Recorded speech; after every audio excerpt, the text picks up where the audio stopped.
Olá, tudo bem? A partir de agora começa mais um Universiência, um programa feito por TVs e instituições públicas de ensino superior nordestinas. Aqui a gente mostra a importância das produções científicas do Nordeste e como as pesquisas têm transformado a vida das pessoas. Vamos ver agora o que vai rolar no programa de hoje. Pesquisadores da Universidade Federal do Rio Grande do Norte utilizam a inteligência artificial no estudo do câncer.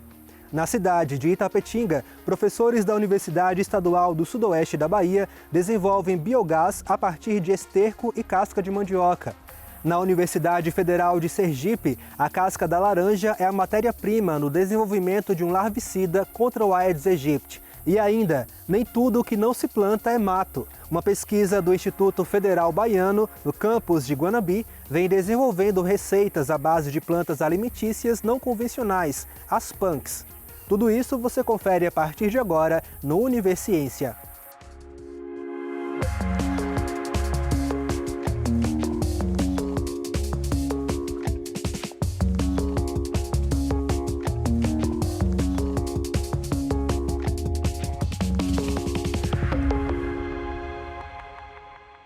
Pesquisadores da Universidade Federal do Rio Grande do Norte estão utilizando inteligência artificial no estudo do câncer e os resultados têm sido promissores. Vamos acompanhar.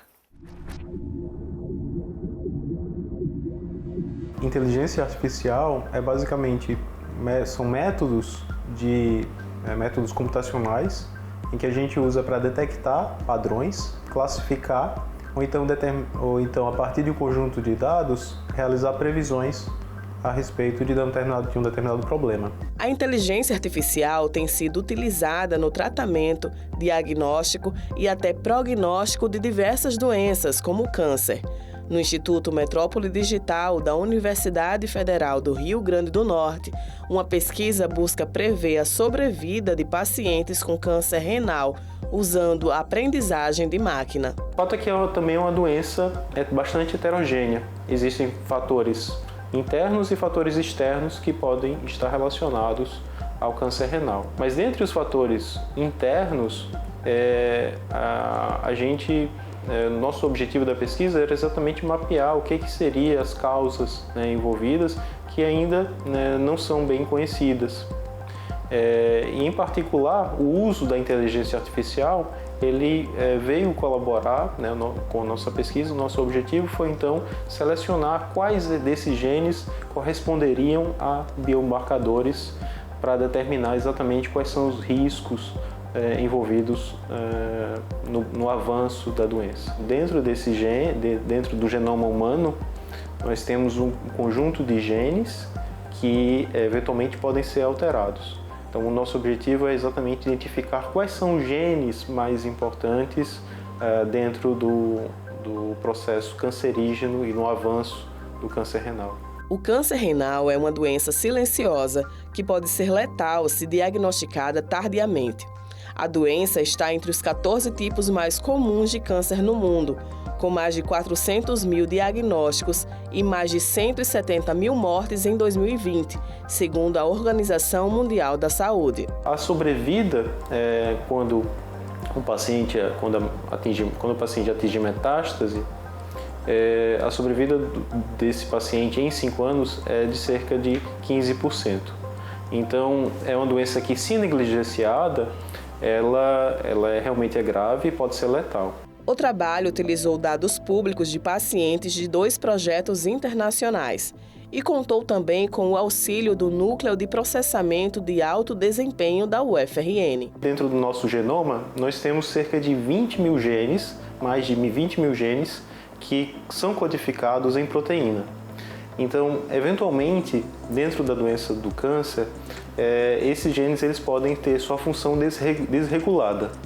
Então, basicamente, no nosso estudo é investigar, além das contribuições já existentes na literatura, quais desses 20 mil genes poderiam estar sendo alterados. As nossas estratégias elas envolvem explorar dados existentes. Então, tivemos mais de 400 pacientes, informações do genoma de 400 pacientes, e com diferentes progressões do câncer.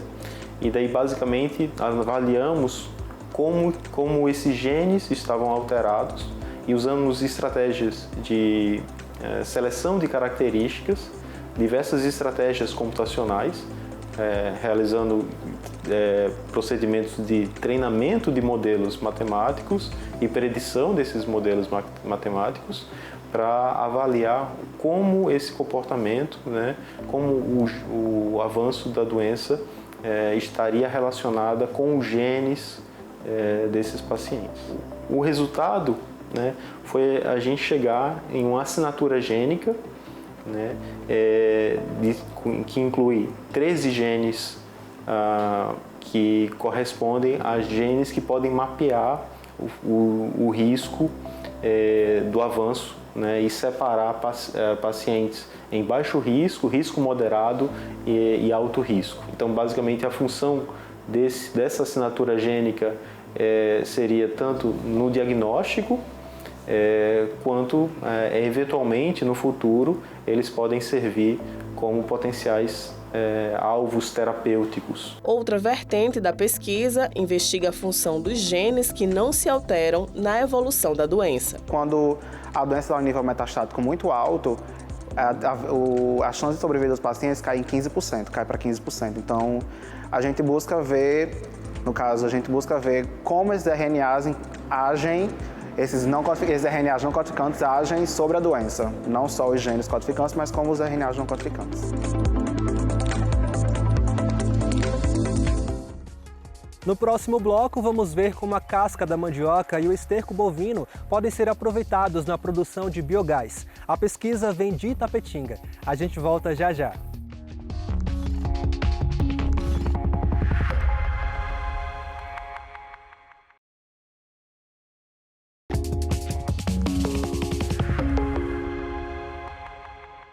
Na cidade de Itapetinga, pesquisadores da Universidade Estadual do Sudoeste da Bahia estão aproveitando resíduos gerados pela atividade agropecuária para a produção de uma fonte alternativa de energia, o biogás. A casca da mandioca e o esterco bovino são pontos de partida para que o fungo realize todo o trabalho. E é no processo de fermentação que o gás é produzido. Uma das promessas é que o biogás substitua inclusive o gás de cozinha, como já acontece em alguns países. A pesquisa ela surgiu como uma parceria nossa com outros professores aqui do campus e de professores também da Universidade Estadual de Santa Cruz, no sentido de darmos uma atenção maior à cadeia produtiva da mandioca. Então, a gente sabe que a nossa região é uma região que tem bastante aptidão na produção de mandioca, principalmente a região de Vitória da Conquista. Então, assim, a gente sabe que os produtores eles acabam tendo uma geração de resíduos nessa produção de mandioca, seja para a produção de farinha, seja para a produção de biscoitos. Então, como que esses produtores da região poderiam utilizar essa mandioca dentro da sua propriedade para algum benefício, essas cascas, esse excedente de cascas, de pontas, que não são aproveitados e que basicamente são descartados sem uma utilização mais nobre. Então a gente faz aí um consórcio entre mandioca e esterco animal, certo? E para melhorar a capacidade de produção desse biogás. O biogás é um gás produzido naturalmente na natureza, que é decorrente da decomposição da matéria orgânica. É um gás que ele é amplamente utilizado na geração de energia. Então ele pode, em diversos aspectos, gerar energia tanto na forma de calor como na forma de energia elétrica. Então o interesse nosso nesse sentido é dentro desse nosso atual contexto de bioenergia, que se fala tanto, que é a energia a partir de fontes renováveis. No caso, ele é um gás que ele é obtido a partir da produção por micro-organismos, por bactérias, que tem a capacidade de produzir o gás metano, que é um gás que é combustível. Esse gás, né, esse gás metano, ele pode ser utilizado, por exemplo, para queima em motores a combustão, em fogões, em caldeiras e até mesmo, né, através dessa queima, gerar energia elétrica. É uma tecnologia que já é amplamente utilizada em alguns países, como China e Índia, e até mesmo países mais desenvolvidos, como na Alemanha. A Alemanha é um dos países onde essa tecnologia é mais avançada atualmente. No Brasil, nós, infelizmente, ainda estamos engatinhando nesse sentido. Durante o processo de biodigestão, como a gente já falou, é gerado o biogás. Esse biogás é utilizado, né, como fonte de energia, então, tanto para a geração de calor, como também para a geração de energia elétrica, né? Então aqui nós temos o tratamento controle, que é apenas o esterco puro de bovino, né, de vacas. Aqui nós temos o tratamento 1, que é o esterco bovino com a casca de mandioca, sem fazer nenhum tratamento nessa casca. E aqui nós temos o tratamento 2, que é o esterco bovino, né, que ele foi acrescido da casca de mandioca que foi fermentada pelo fungo. Então esse tratamento 2, ele conseguiu ser cerca de 6 vezes melhor do que o tratamento apenas com a fezes, o esterco bovino, 6 vezes maior volume de gás e cerca de 4 vezes mais do que o tratamento 1, que é apenas a casca de mandioca se fermentar. Então a utilização do fungo como pré-tratamento para a casca conseguiu gerar para a gente um biogás em melhor qualidade, com maior teor de metano e um biogás com a maior quantidade também. Então melhorou em qualidade e em quantidade o biogás produzido. E isso vai acarretar em uma economia para o produtor ou para a indústria, no sentido de material que ele precisaria como combustível, seja óleo diesel, carvão, lenha ou qualquer outra fonte de energia, né? Então existe essa economia a partir do momento que se usa o biogás. No nosso atual cenário de energia, onde a gente tem uma dependência muito grande do petróleo e um custo cada vez mais elevado, é uma alternativa, né, que ela consegue aliar duas coisas muito importantes, que é a utilização de resíduos, né, que vão desde resíduos de origem animal, como esterco, urina, até resíduos de origem vegetal, como cascas, folhas, resíduos de madeira, resíduos de papel. Então, assim, o nosso trabalho, ele é um trabalho focado na biotecnologia, né? Então, a biotecnologia, ela utiliza da ação de organismos vivos para a produção de compostos de interesse, né? Pesquisadores da Universidade Federal de Sergipe estão transformando a casca da laranja em matéria-prima para desenvolver um larvicida contra o Aedes aegypti. O óleo essencial extraído da casca da fruta foi adicionado a uma fórmula para o controle das arboviroses, como dengue, zika e chikungunya.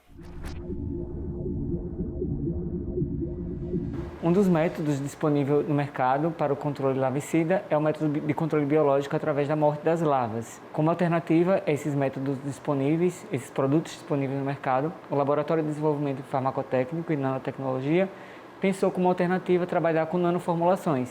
Com relação aos produtos naturais que nós utilizamos como fonte de atividade biológica para o desenvolvimento de produtos com atividade larvicida, nós podemos citar os óleos essenciais, que são produtos de extração de algumas folhas, de algumas cascas, de plantas medicinais e de alguns frutos, a exemplo da laranja. Então, nós trabalhamos bastante com o óleo essencial extraído da casca da laranja. A casca da laranja, que é um subproduto do descarte da indústria alimentícia, essa casca ela tem propriedade de ser rica em óleos essenciais. Esses óleos essenciais têm propriedades biológicas descritas na literatura com inúmeras atividades, dentre elas, como a linha de pesquisa aqui do laboratório, a atividade larvicida.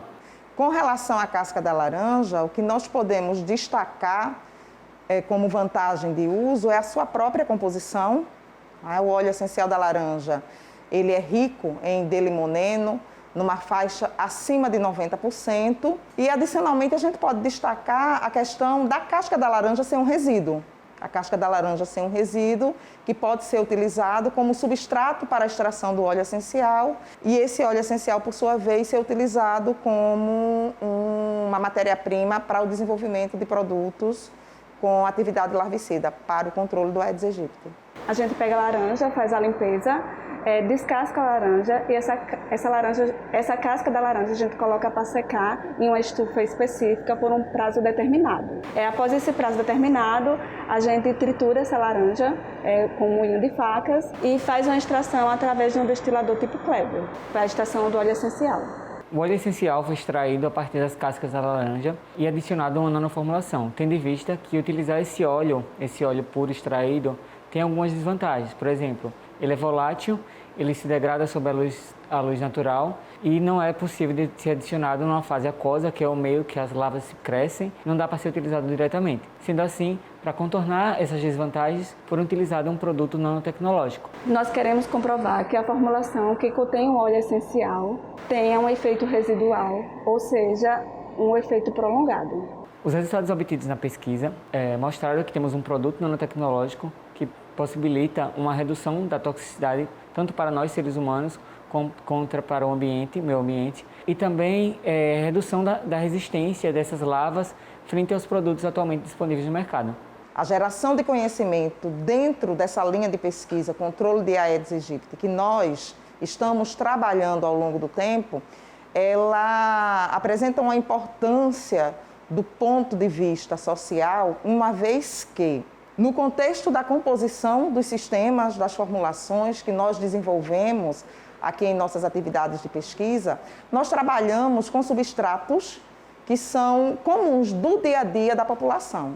A partir do momento que a gente trabalha com um produto de extração da casca da laranja, a comunidade, de uma forma geral, já tem um certo conhecimento a respeito das atividades desse óleo, como repelente, para expelir mosquitos. Então, a gente termina entrando em algo que é do conhecimento popular e que traz esse conhecimento popular com a população que o detém para uma aproximação dentro desse desenvolvimento de pesquisa científica e tecnológica que nós desenvolvemos aqui em nossa rotina laboratorial.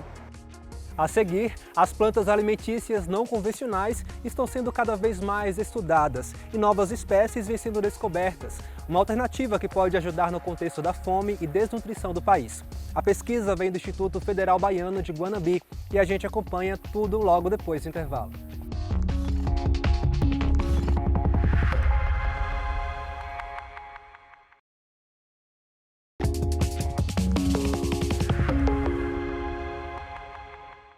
Por muito tempo, as punks, plantas alimentícias não convencionais, eram confundidas com mato. Mas pesquisas atuais, que buscam uma saída para a desnutrição e o problema da insegurança alimentar no país, vêm descobrindo importantes propriedades nutricionais nesses vegetais, que têm como característica o desenvolvimento espontâneo, sendo facilmente encontradas em jardins, hortas, quintais e até mesmo em calçadas de rua.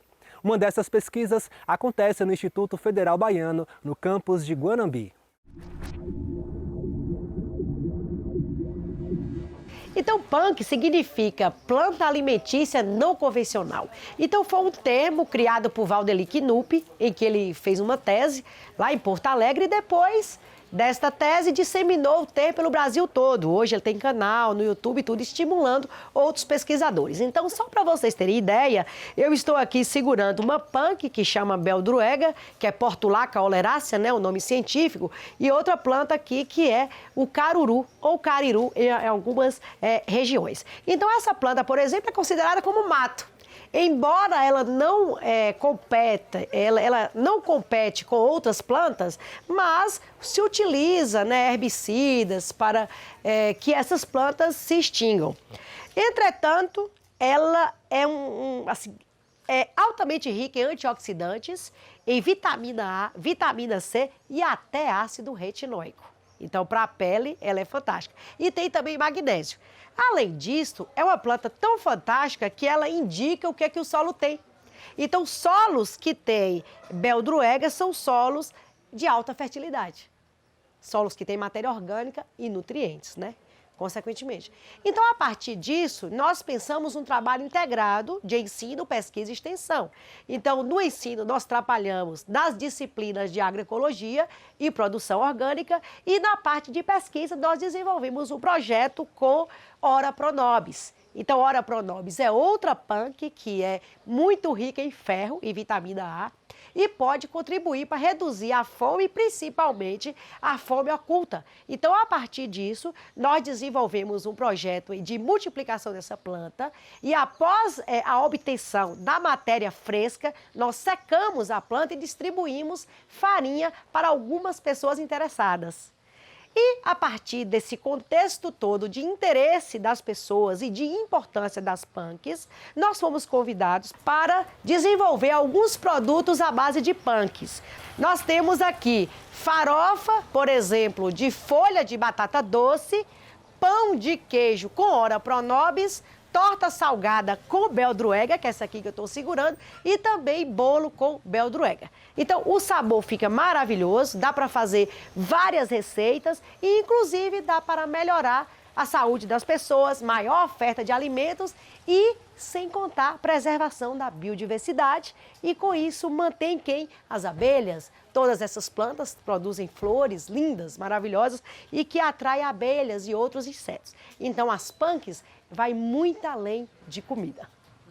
Com a fome e também a redução, né, da renda das famílias, o que é que acontece? A disponibilidade que é acessível a essas pessoas são alimentos que não são nutritivos. Então, já tem pesquisa provando que uma parte da população está consumindo ultraprocessados e que esses alimentos não têm todos os nutrientes necessários, não têm todos os antioxidantes necessários. Então, com o desenvolvimento, a valorização das punks e desenvolvimento de alimentos saborosos à base de punks, pode reduzir essa fome oculta que está existindo além da falta de comida. Então, tem a fome por falta de comida e a fome oculta em que a pessoa tem o alimento, mas não é nutritivo. Nós estamos no primeiro passo. Então, a primeira parte do projeto é conseguir produzir a planta, que é uma cactácea adaptada à nossa região, mas o que a gente quer é multiplicar em maior quantidade para distribuir em várias regiões. Então, o primeiro passo foi distribuir essa farinha para professores interessados para verificar se há a possibilidade realmente de inserir na alimentação ou na forma de chá para depois a gente levar para o restante da população, né? É um projeto piloto. Até o momento eles gostaram, eles estão utilizando uma colher no almoço, né? Eles estão gostando. Os interessados foram pessoas que procuraram a partir das propriedades medicinais da planta. Ela é muito rica em antioxidantes, magnésio, cálcio e ferro. O detalhe é o seguinte, é você pegar, por exemplo, um alimento que é convencional, tipo coxinha, e inserir uma parte desse alimento nutritivo. Então, não precisa você fazer, por exemplo, um alimento exclusivamente da planta, mas só o fato de inserir parte da composição do alimento ser oriunda de punk, já está incrementando em potássio, cálcio, magnésio. E vale ressaltar que muitas dessas punks são também plantas medicinais, né? Então, é alimento, é planta medicinal, também contribui para as abelhas, diminui a fome oculta. Então, é muito além do que somente consumir o alimento, né? O sertão tem uma grande biodiversidade. Então, essa planta, por exemplo, aqui, ela é uma suculenta. Então, ela tem uma mucilagem, quando a gente quebra aqui, a gente observa que tem uma mucilagem e ela consegue resistir no início das chuvas, aumenta muito essa planta, mas ela consegue resistir um tempo depois, quando cessa a chuva. Então, isso é bom porque não precisa plantar, não precisa adubar, não precisa molhar. Então, é uma planta que está disponível, só precisa fazer o quê? Para aumentar a quantidade, preservar, diminuir o uso de herbicidas. Por hoje é só, o Univerciência fica por aqui. No próximo programa traremos mais pesquisas inovadoras para a gente conhecer o que tem sido produzido nas instituições públicas de ensino superior nordestinas. Caso tenha alguma dúvida, envie um e-mail para universiencia@uesb.edu.br que a gente te responde por aqui em um próximo programa. Obrigado por sua companhia e até mais!